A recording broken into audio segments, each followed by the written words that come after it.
আরও একটা খারাপ খবর, অনেকে হয়তো জানেন, অনেকে জানেন না, যে আমাদের প্রবাসে আরব আমিরাতে সেখানে আমাদের ৫৭ জন প্রবাসী ভাইকে কারাদণ্ড দেওয়া হয়েছে।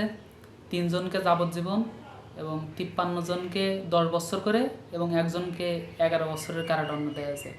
এর কারণ, এই যখন কোটা আন্দোলন হচ্ছিল এই সময়ে তারা সেখানে আন্দোলন করেছে, এর কারণে তাদেরকে জেল দেওয়া হয়েছে।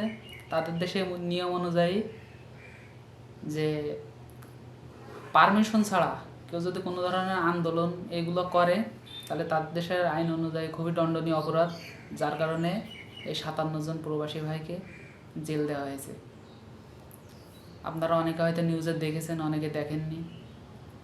খুবই মর্মান্তিক একটা ঘটনা, খুবই খারাপ হয়েছে তাদের সাথে।